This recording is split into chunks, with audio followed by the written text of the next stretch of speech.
I think you can figure it out, 6. Now I have 2 points on what I know to be a linear demand curve, so I could just draw it, but that, geometry is sort of like magic. You don't know whether it's real or not. So let's figure out a third point, okay? The easiest point here is if the stuff were free, how many pieces of chocolate cake would Max eat? Max would eat 8, Sally would eat 4, so we're at 12, so we're out here somewhere, 12 units, and you can draw a straight line through it. That is market demand. Right? If we add the marginal cost, or the supply curve of providing chocolate cake here, I can just draw a random supply curve through here. And I drew it nicely it intersects at a price of 4, so the equilibrium quantity consumed is 6 units at $4. Max, I'm frustrated because we've done this 1,000 times. I came here for the quiz and nuggets of wisdom, right? I know I'm going to get the quiz with a 50-50 probability, and I so far haven't gotten any nuggets of wisdom, right? This is just supply equals demand. We've done this 1,000 times. And you're absolutely right. This is demand equals supply for a private good, which is what we've talked about this whole time. If there's no externalities here, 4 and 6 is the efficient price quantity combination. All right, here comes the public good. Now, the efficient level of production of a good is where the marginal benefit, which is going to be our demand curve, is equal to the marginal cost of production. We know that marginal cost of production aggregated across all firms. We've talked about this again ad nauseum. It's a Latin kind of day. It's just the aggregation of marginal cost curves summed up across firms in the short run above minimum average variable cost right here. Now, the issue, though, is if I provide 1 unit of a public good and Max values it at $4 and Sally values it at $2, what's the social marginal benefit of 1 unit of public good? There's a right and a wrong answer to this question. Let me try again. Max values marginal benefit from consuming 1 unit of the public good is $4. Sally's is $2. What's the total social marginal benefit of that 1 unit? Got to be 6, and that's the right answer, right? Because I can't exclude anyone from using that good, right? That's not sufficient, though, right? Because that still means, you could have exclusionary but rival, but it's non-rival, right? So once it's provided, everybody can consume that good, and there's no less of it left over. So this is not the chocolate cake where you eat it, it disappears. There's just as much there, radio there, KQED there, for you after I turned on my radio versus if I didn't turn on my radio. So this is an amazing thing, right? It's different from the chocolate cake. If my valuation of the first piece of chocolate cake is 4, Sally's is 2, then I'm probably going to get the first piece of chocolate cake, and the marginal benefit of consumption for me is 4, right? And that's where it stops. There's nothing left over. Sally can't have it, so we stop at 4. Versus with this public good, because of the non-exclusionarity and the non-rivalry, you add the 2 up. So here comes the crazy part. Are you ready for the crazy part? We're no longer going to add things up horizontally. No, it's going to be amazing. Guess what we're going to do? We're going to go in the other direction. Instead of building across, we're going to build up, right? So what are you talking about, Max? I usually don't know, but today I do. So let's think about this for a second. This is a really nice example, and we're going to stick to this one. So let's think of a shopping mall. These are places, physical structures you go to buy things. It's different from Amazon, all right? So guards per hour. Okay? In this shopping mall, things are sold that you then actually pick up and carry home. It's odd, no UPS involved.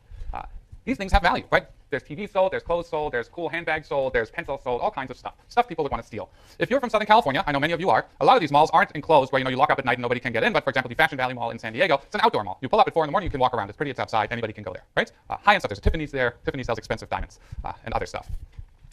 Somebody gave us a Tiffany's baby rattle. I was like, no, don't play with that. That was really expensive. Yeah, no, I'm joking. He destroyed that thing. But the point here is, sorry, Godfather. It was a nice present. But the point here is, you get a benefit from providing guard service. These are people that walk around and make sure nobody breaks into the stores and steals stuff. So think about 2 stores. You have a store that has really high-end, very, very valuable stuff, and you have a store that just sells stuff, all right? So up here, we're going to have the price of guard service per hour. That's the y-axis. Excuse me. So what we're going to look at here is we're going to look at 4, 8. Sorry, I just have to break this up into the right units. So 25, 10. OK, got it. So we're going to break this up into 2 stores. A store who values guard service not very highly, and one who values it more highly because the stuff in the store is more valuable. So the store that doesn't value it very highly has the following private marginal benefit. So 1, 2, 3, 4, 5, 6, 7. And it intersects at 7. OK? So this here is going to be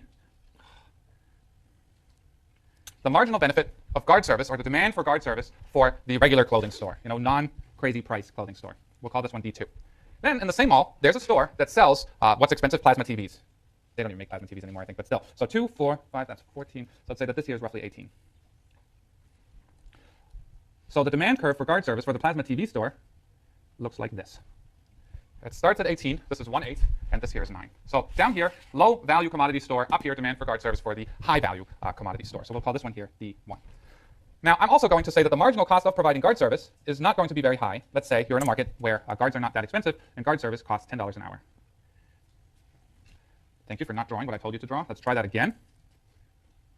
So this here is supply, or the marginal cost of guard service. So the story I've told you so far is not a very complicated one. It's one, you're in a market, hiring a guard is $10 an hour. There's one type of store that values the guard service not very highly, and there's another type of store that values it more highly, simply because this store has expensive stuff in it and this one doesn't. So you can look at this picture, and if the stores had to hire guards that just watch their store, let's ignore the benefits to everyone else, would the low value commodity store hire a guard? Your answer is right, so say it out loud. No, I like it, right? Why? Than the marginal benefit, right? I mean, why would you do it if the cost of something, even for the first unit, is higher than your marginal benefit from it? So store one, low cost, low value commodity store isn't going to buy one. What about the people with the TVs? They going to hire guards? The answer is yes, right? Where are they going to hire guards? They're going to look at where the marginal benefit from guard service consumption is equal to the marginal cost. And in this case, I'm making up this number. That number is going to be 4, all right? So this market left alone is one where the low-value commodity store doesn't hire a guard, and the high-value commodity store hires a guard for 4 hours. So everybody's just looking out for themselves. Well, what happens when you hire a guard? What do guards do in shopping malls? They do this. Let me do a little performance art piece for you. So does this just deter people from breaking into the TV store? Imagine this. Does it? No, right? There's guards around. Why would I break into any store? There's a guy with a stick in Europe. Here he probably has a gun too. But the point here is a guard service generates benefits to everyone. And if your neighbor hires a guard that patrols the mall, you're going to go, woohoo! What are the low-cost people going to do? They're going to enjoy the marginal benefits of protective services of 4 hours of guard service hired in this shopping mall. And now in your head, you're going to be like, Max, what if the guard sits inside the store and not outside the store and nobody knows he's there except for the owners of the high-value thing? That's kind of dumb, right? You want to deter entry. You're not in the deter breaking and entry. You're not in the business of catching bad guys, right? Because the costs are from breaking the window and stealing stuff. So let's assume it's fair to say that if there are 4 hours of guard service that we're going to hire, the benefits that accrue to the low-value people are 4 hours worth, whatever this number is, and 4 hours worth here. Let's give this some numbers here. This is going to be 3, sorry. This here is 3. And this number here, well, that's got to be 10. Wait. Okay. Now, what do we know? Well, the total benefit to society is not the benefit of these individuals separately, but it's the sum of the two, right? If I provide 4 units of guard service, I get $3 of private marginal benefits to the low-value store, and I get $10 to the high-value store. So the total social benefit of having 4 hours of guard service is whatever the marginal benefit to the TV store is, and added to that is $3 worth, which is this marginal benefit to the low-value store. So the social, should we draw it in green, because good things were always green in this class?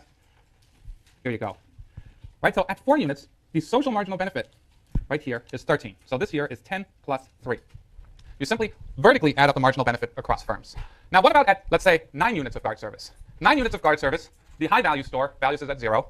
This guy here is long hit the x-axis, so at $9, neither store has any willingness to pay for guard service beyond 9 units. What about at 8 units? At 8 units, right here, only the high-value store is willing to pay. The low-value store isn't willing to pay yet. So at 8 units, the social marginal benefit is going to be simply whatever the high-value store's marginal benefit is. At 7 units, the low-value store still values it at exactly at 0. So that's the point where if there's a little bit less guard service, the marginal benefit becomes positive. What about, can I pick one more? Sure, let's do 5 units. I know this is annoying, but there's a point to this, all right? At 5 units right here, what happens? The marginal benefit of getting that 5th guard is, well, lower than the 3rd guard. It's like that 5th pint. Your marginal benefit from the 5th pint is lower than that from the 4th pint. So here at 5 units, the low-value commodity store, their marginal benefit is going to be 2. And the high-value store marginal benefit is going to be, what did I pick here? 8. So at 5 units, the marginal benefit that accrues to the low-value store is 2. To the high-value store, it's 8. So the sum of the two is going to be 10. So what does the social marginal benefit curve look like? You can keep on going with this, right? Look at 0 units, for example. So that first thing starts at $7 for the low-value store and 18 for the high-value store. So at 0, the sum of the two is 25. And the marginal benefit curve, added across all firms, looks something like this. This picture is a mess. Let's point this out properly. Right? So the vertical sum of the marginal benefit curves for the low-value firm and the high-value commodity firm looks something like this. We've simply added the black and the black curve vertically. We've stacked them. Now, Max, you started this whole thing by saying that if a good is public, these firms left alone will provide too little of it. So we showed that these 2 firms left alone will provide 4 units of the public good, and you argued that that's too little. So what's the efficient amount? The efficient amount was always where demand equals supply, or in our new terms, marginal benefit equals marginal cost. So the social marginal benefit, meaning summed up across all firms, social marginal benefit curve is this kinked curve right here. The marginal cost curve is this red line right here. Do you see it? Do you see it? Where's the optimal consumption quantity? 5. At least one person got the right answer. The rest of you said it in your head. So where this social marginal benefit curve, which is the benefit aggregated across all individuals who can consume each unit provided, right, is equal to the marginal cost of provision. So the socially optimal happy amount here, I drew you a little heart, but it won't let me draw again. Maybe Madrid just scored a goal. It's possible. So this here, let's draw a sun. 5 units right here, where the social marginal benefit equals the marginal cost right here. That's the efficient amount. That will maximize welfare.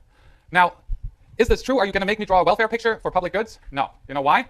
Because because I can't do that to the GSIs. Because the things you would draw, I know you would get it right, but until you got to the right answers, you would have erased 17 different layers. It's like going to one of these old churches in southern Spain where they scrape off layer and layer and layer of fresco. That's sort of your pencil work sometimes. That looks right, let me erase it. That looks no. So you do this 7 times, and it's really hard to grade. So we're not going to look at actual pizza slices for this picture because you can already see that that gets pretty messy, but take my word for it. Wherever the social marginal benefit is equal to social marginal cost, welfare is maximized. All right? So 5 is efficient, 4 isn't. If you'd like me to draw the pizza slices for you, I will, but I will do that in office hours for you and not require it from you on the exam.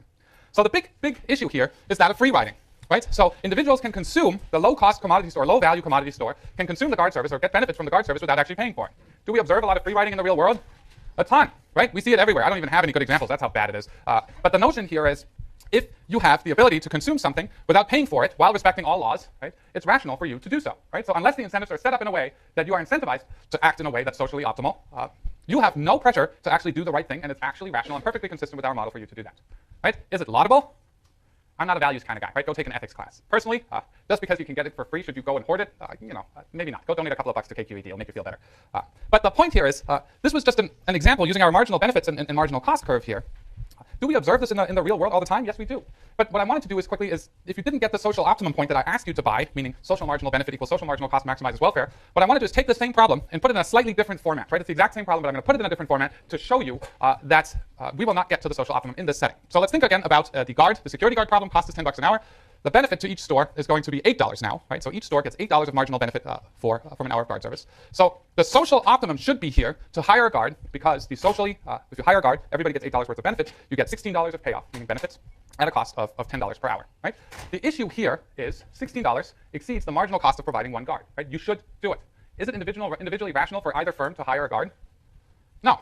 Right? So if you hire it, you're not seeing this. It's not rational for you to do it. So if stores act independently, they won't hire it. And I'm going to show you this in the payoff table in a second. What about if you vote? Right? Voting makes us feel good. Voting is important. It's the backbone of democracy. Right? Those of you, if you followed this, the biggest votes in human history, right? India's elections, it was amazing. If you read the coverage, how many people are eligible to vote in that election.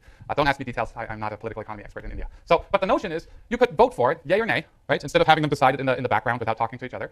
And what happens is the rule we're going to come up here is if only one person votes for the guard, that person bears the full cost of that guard. So you vote for it, you pay for it, right? If both vote for it, they share the cost of the guard. So what does this mean? Again, beautiful payoff tables. We love these. We did these for the Coase theorem too. So what are you talking about here, Max? Let's think about this for a second. So here we have a stereo store and a television store, right? 2 stores. If they hire individually a guard, and they pay $10 an hour, they lose $2, right? So if the television store hires and the stereo store hire individually, they each lose $2. If one hires and one doesn't hire, the one store goes home with $8 of whatever profits, the other one is out, $8 minus 10 minus 2. So this is what happens. If neither of them hire the security guard, they go home with $0. All right? So let's see if we can figure out what the outcome is in the simplistic game set up here. You could write this down in 1,000 different ways and change these payoff tables around, and these things get so complicated you can write dissertations on it. But let's look at the stereo store, right? In this state of the world where they hire one, they have minus $2 or minus $2, right? So they're out minus $2, regardless of what the other store does. If they do not hire one, they either have $8 or $0. So in either state of the world, if they do not hire, they have 8 versus minus 2. If they hired, if the other store hires a security guard. Here, if the other store does not hire one, they have $0 profit versus minus 2. So for them, not hiring a security guard dominates hiring a security guard in either state of the world, right? So they're going to go with the do not hire strategy. If you look at the same payoff matrix now here for the television store, if they hire, it's minus 2 minus 2. If they don't hire, it's 8 versus 0. So again, for them, in both cases, depending on what the stereo store does here, if they hire, they're better off not hiring. If they don't hire, the TV company is better off not hiring too. So what's the equilibrium here? No security guards. Lawlessness, right? So what you're going to end up with here is this corner where neither company hires the security guard. Is that socially optimum? Is there a cell in here that makes society better off? There's 2, right? This one or that one, right? $6. So we don't get to the socially optimal outcome here. If you vote, if one company votes yes and the other one votes no, the company that votes yes pays the full cost. If they both vote yes, they split the cost. That turns the table here into a slightly different setting here. If they both say yes, right, it's $8 minus half of the cost of the security guard, so they get $3 each in profits. If they don't hire, they have $0 in profits because breaking and entering happens. If one of them hires, we're back where we were before. So again, do we have a dominant strategy here, right? For the television store, $3, $8. Sorry, slow down, Max, slow down.